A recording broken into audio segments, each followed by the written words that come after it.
يعني ايه الجمله اللي بتركزي معاه قوي فيها وتقولي له الحته دي لو عملتها انت هتلاقي نفسك ولو بنسبه، او لو مارست العاده دي يوميا ممكن تخلق عندك جانب انت مش مكتشفه في نفسك؟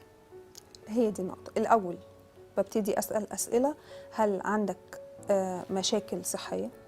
ليه بقى؟ لأن فيتامين دي، نقص فيتامين دي ممكن يعمل ديبريشن، ممكن يعمل اكتئاب. بيغير المزاج طبعا. تمام؟ طبعا.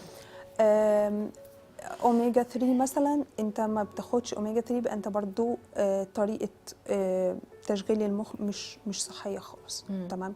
فانت محتاج كل الفيتامينز، نقص الفيتامينز او الحاجات دي تروح لدكتور وتعمل التغذية تحاليل بشكل سليم. بالظبط، وتروح تعمل التحاليل المناسبه. هل في مشكله في الغده؟ طب ايه علاقه الغده؟ طب ما هي الغده بتغير المزاج. اساس. صحيح. اساس في المشاكل النفسيه كتير. يعني في ناس ممكن يروحوا لدكتور نفسي وهم مش محتاجين دكتور نفسي، هم محتاجين ان هم ياكلوا كويس، ياخدوا سبلمنتس، يهتموا بصحتهم، يشوفوا شمس، يقوموا يتحركوا من مكانهم. طيب عدينا ده، مفيش اي مشكله في دول. تمام؟ طيب طريقه تفكيرك بقى عامله ازاي؟ ايه الهيستوري بتاعك؟ احكي لي. ابتدي يحكي، حط ايدي على نقط مهمه جدا. علاقه الاهل، او لو زوج وزوجه، وبرضه بترجع لعلاقه الاهل، علاقه المدرس بتاعك. ابتدي اسمع، ونبتدي نحط هايلايت كده، نشد خطه على كام حاجه معينه اثرت عليه، قللت من شخصيته. ان الانسان اللي بشوفه عينيه مكسوره فهو ما عندوش ثقه في نفسه. زي ما هو دي بقى مهنه الكوتش. احنا بنحب قوي نروح نجيب كوتش علشان نتمرن، يبقى بيرسونال ترينر يمرنا ونعمل الشيب اللي احنا عايزينه. اوكي؟ نروح مثلا لسكين كير سبيشالست علشان تهتم لنا ببشرتنا وبجمالنا وبهكذا. احنا دايما بنبص على الشكل الخارجي. فين الكوتش اللي يقدر يقوي لنا الجزء الاراده بتاعتنا؟ فين؟ هو مش هيمشي لوحده.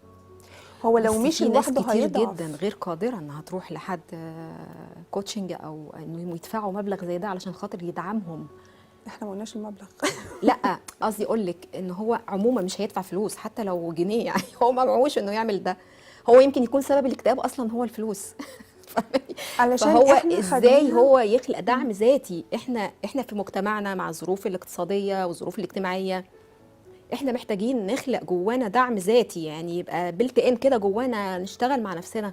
ده حقيقي. عشان خاطر نعرف نتعامل، لانه انا ممكن اكون يتيمه، ممكن ما يكونش حواليا حد، ممكن اكون ما عنديش اخوات، ممكن يكون المجتمع مع الظروف اللي احنا فيها الناس كلها بقت تكره بعض، مش هلاقي اللي يدعمني دعم حقيقي ويحط لي ايده على النقطه بتاعتي.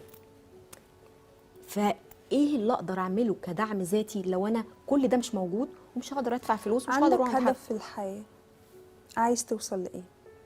يعني لو احنا صنفنا الناس بالفلوس، ففي ناس عندها فلوس ونفسيا متدمره او ما بتدورش على ان هي تطور من نفسها.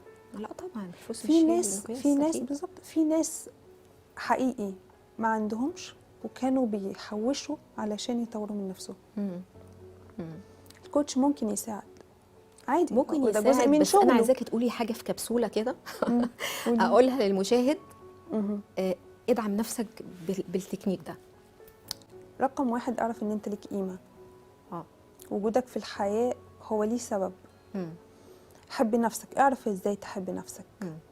اعرف نقط قوتك وخليها قدامك دايما قدام عينيك. وافهم نقط ضعفك، واستحاله ان هي دي اللي هتكسرك لو انت فعلا فهمتها كويس وعرفت تشتغلها او تستغلها صح. هي نقطة ضعف طبعا، نقطة ضعف لو استغلها صح هتبقى نقط قوة. يعني نقاط قوة مش نقاط بلاش ضعف. احنا نقول انا ضعيف، يعني حتى الترم نفسه، الكلمة نفسها، لو انا قلت دي انا ضعيف في الجزئية دي بس اقدر اقويها، هي اوتوماتيكلي مخنا بشكل تلقائي مخنا هيبتدي يفوق ويركز ويقول انا اقدر ابقى احسن، انا اقدر ابقى قوي. وهو ده جزء من الكوتشنج.